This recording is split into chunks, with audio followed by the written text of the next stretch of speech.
Welcome back, everyone, to the Preserve Championship. This is the second round of the FPO division. Thank you so much to GKPro, who's out here filming the women all year long, for breaking down this footage into just my shots so I can break down what's going through my mind in the process of throwing all these shots. So, after round one, I found myself on top of the leaderboard at 10 under par, but my good friend and competitor Missy Gannon is 8 under, just behind me. Katrina Allen and Kona Panis are also at 5 under, just a few shots back. This course is full of birdies and not too much trouble to get into, so the name of the game is getting off the tee well and continuing to hit circle one putts as I have in round one. I only missed one putt inside circle one, so I feel good about where this weekend's going. Hole 1, 615 feet, par 4. Like I talked about, the only real OB that you need to worry about is this pond right here, but it doesn't really come into play unless you're really trying to be aggressive and take a lot off on your second shot. But I don't go for that play. I go for the Surge SS on an Anheuser, just trying to get a lot of distance but not get close to the water. Then my approach is pretty much dead straight, and I won't have to worry about the water at all. This is my Crystal Fierce from about 220 feet. Just trying to put it left of the basket and hoping it'll glide over. I don't quite give it enough pop, so it just hyzers out. But I am safe, and I do have a chance for the birdie, but it's still about a 45-footer.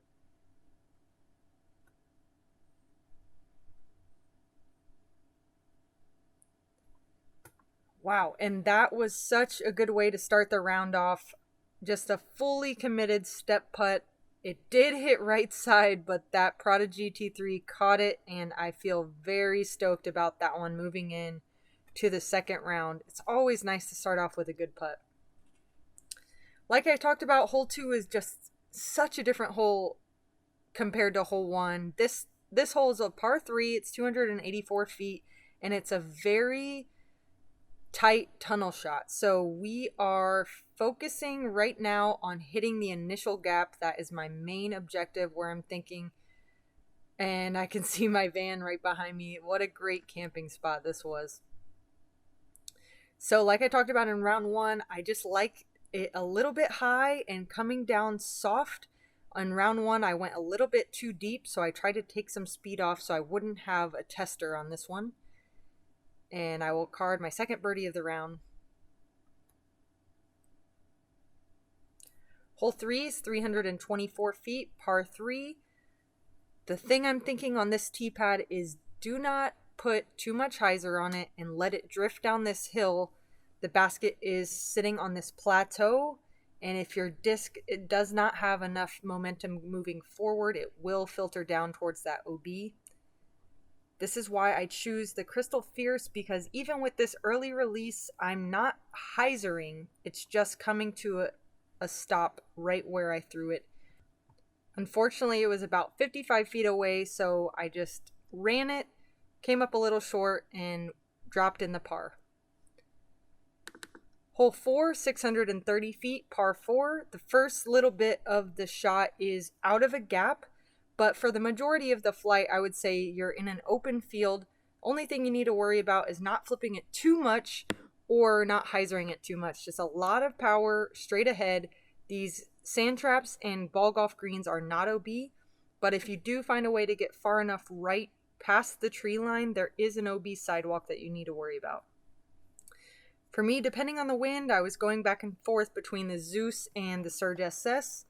And there was not a whole lot of wind today, so I went with my Surge SS and just turned it quite a bit too much, but it does have that slightly stable finish, so I am going to land safe just in between the tree line and the sidewalk. So from here, it's more of an Anheuser approach, and I just pulled that one a little bit too tight. I was trying to land it soft and not get too much power on it, but I overcompensated and hit those branches, and we'll have to jump putt up there to save the par.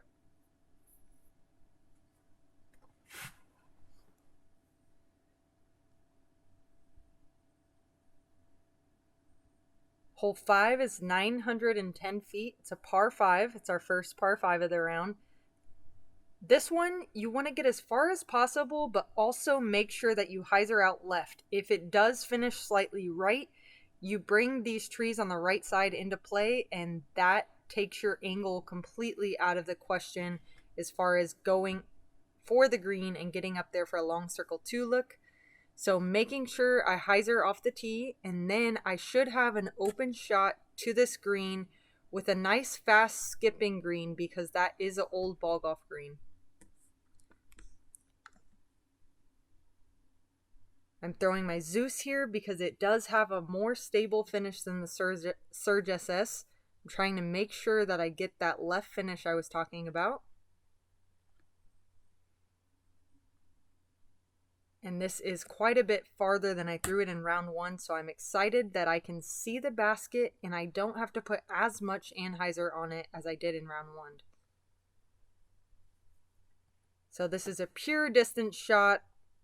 A little bit too much anhyzer. I'm going to hit some branches and fall about 150 feet short on the right side, having to throw a low ceiling skip shot with my Raptor. And that is what I was looking for, the skip, but it did have a little bit too much speed, and I gave myself a tester knee putt from about 25 feet. These knee putts are something I feel very confident putting, though. I've made a lot of them in my career, and I think it really helps my game to get down to the level of the chains and not try to change the height that I'm putting at. Hole 6 is a 297-foot par 3. This one carries water for about 215 feet or so, so you shouldn't have a problem getting over the water, but it's a fine line of not getting it far enough and then getting it too far and going into the woods. So for me, the perfect disc choice is the Fierce. It's really glidey, and I can just put it high and let it drop down with little to no stability. I'm going to find myself about 20 feet left of the basket.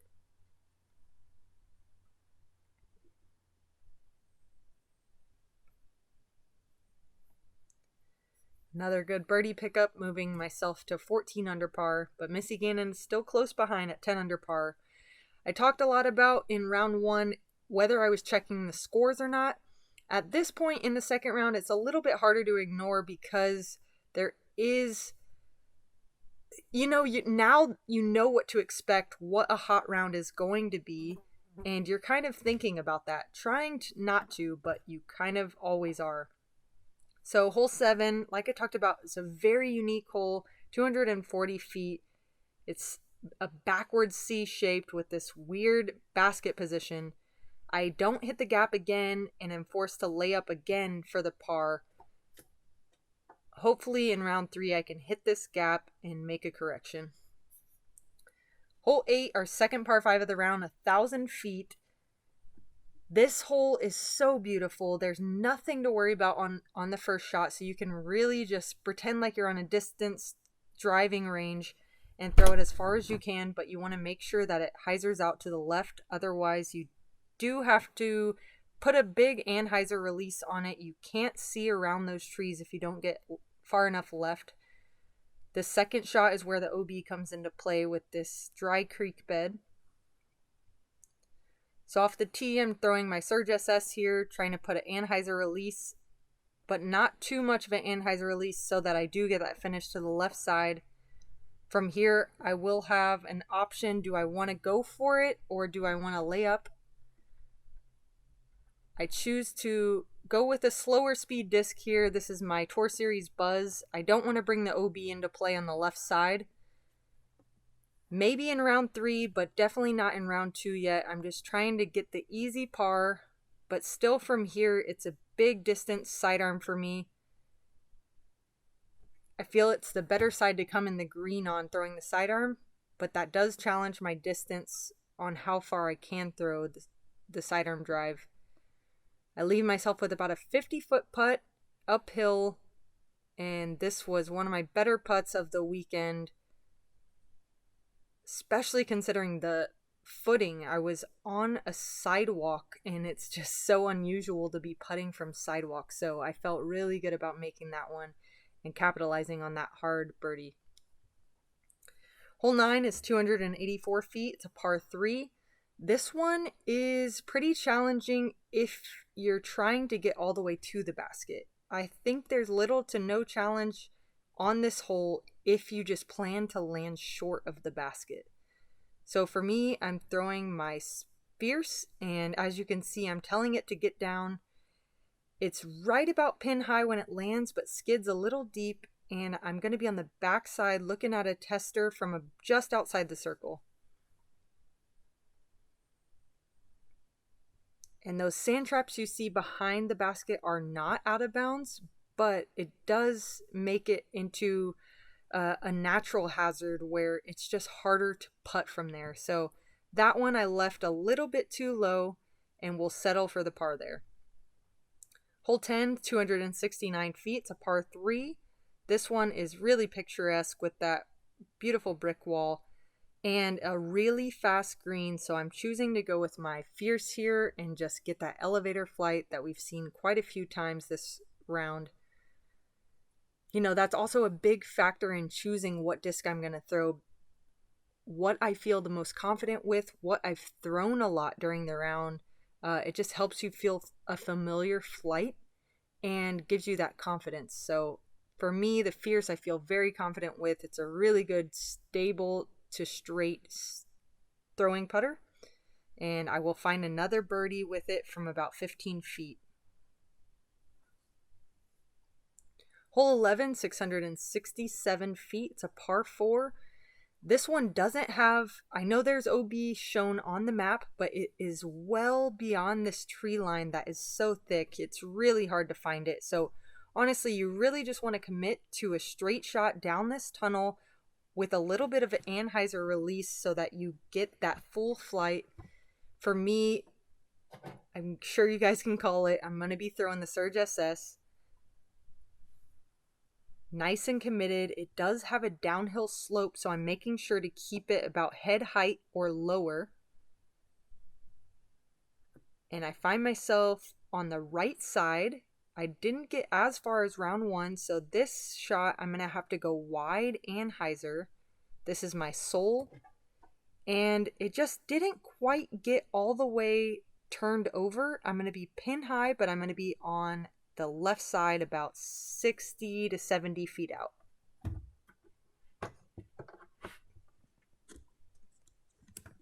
Not much I could have done there, just jump putting it up there and we'll take the par.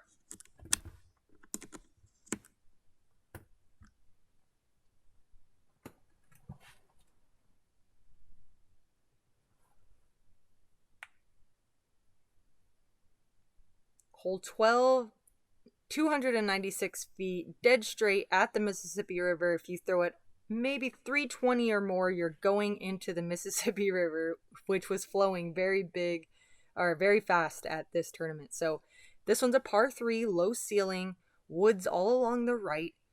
Really what you want to do is throw straight to stable mid-range at the right side and let it glide. But this one was just a very late release, and I'm going to be in the woods on the right side. I know I can save my par from there, but a little bit of disappointment because it's one of the very few tunnel shots on this course. So I jump putt out of the woods and we'll take the easy par.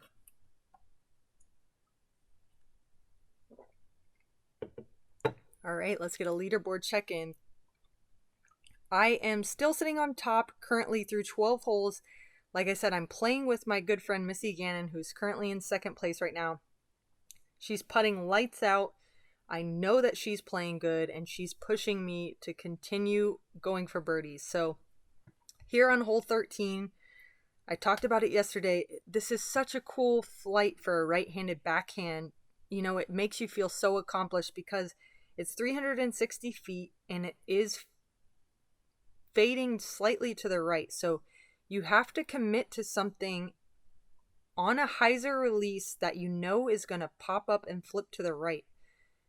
I'm lining up my first run undertaker, aiming it right at the catch camera on a hyzer, and trying to pop it hard enough to where it flips over, but I just kind of put my nose up a little bit too much and doesn't get that full pop. I am pin high, but I'm about 70 feet out, so I'm just kind of pitching up a jump putt to get the easy par here.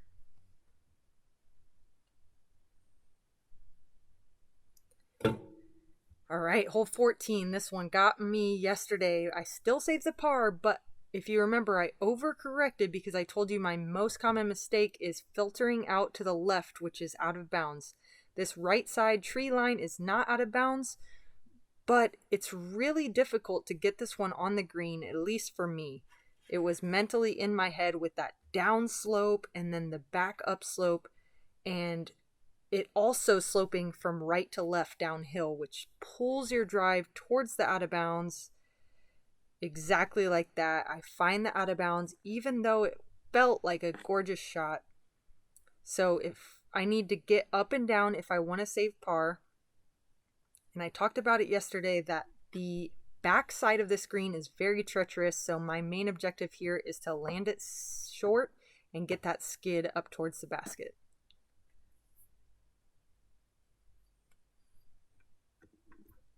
Hole 15, 703 feet. It's a par 4.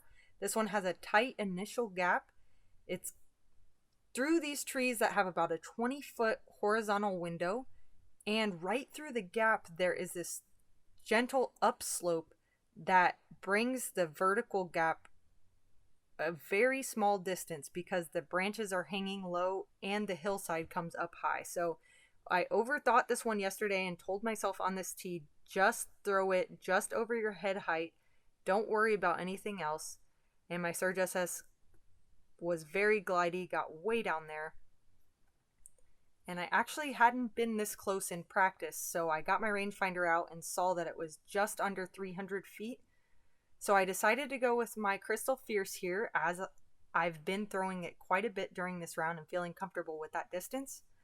But just kind of threw it way too soft and left myself this 65-foot putt and actually nailed it from there.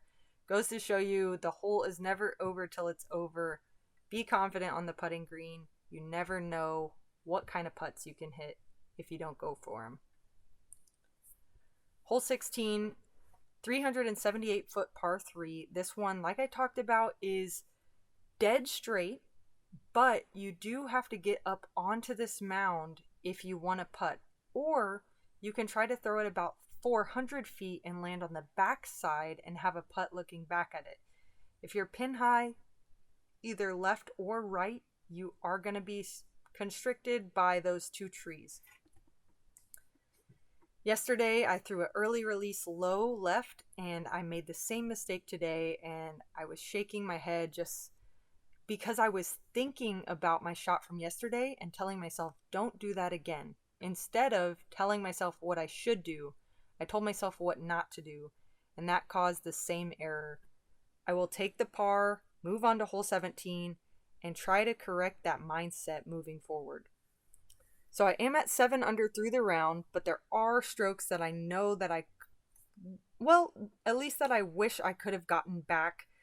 Shots where I wasn't fully focused. I know that I can do better.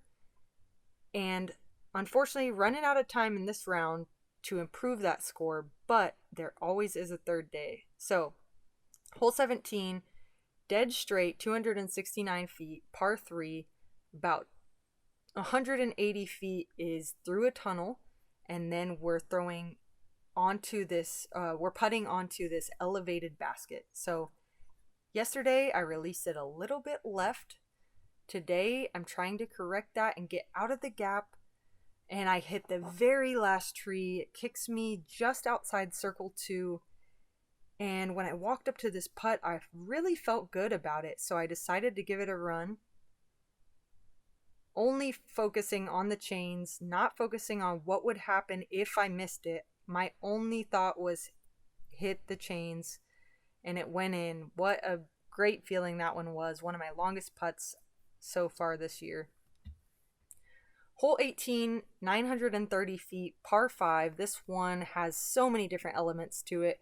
I won't talk about them until we get up to them because it's just so much to think about. But first step on this shot is on the tee pad is to throw it as far as I can on an anhyzer with a disc I know is going to hyzer back. If you get enough distance, you can go for the eagle. So the first step is, where is this drive going to land? We'll do the rest of the thinking later. So this is my Surge SS on a nice anhyzer flight, and look at it just barely hyzering out. But this is so great for me because it's pretty much exactly where I land it, or where I aim it, it's going to land. So yesterday I went for the eagle from here. Of course I'm going to go for it again because I know it's possible. Yesterday I threw a nose up shot. Today I told myself flat, flat, flat, throw it wide. And I got myself inside circle 2 for the eagle look.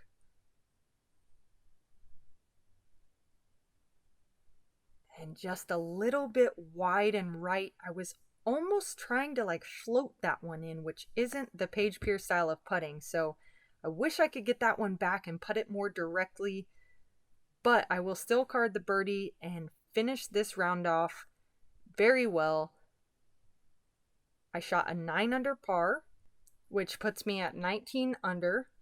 My friend Missy Gannon is 11 under, and anything can happen out here on Championship Sunday. Round 3's coming up. Make sure you guys subscribe and stay tuned for the next episode of Inside Look to drop. Thank you guys so much. Again, thank you to GKPro and to my Patreons for making this possible. See you on the next one.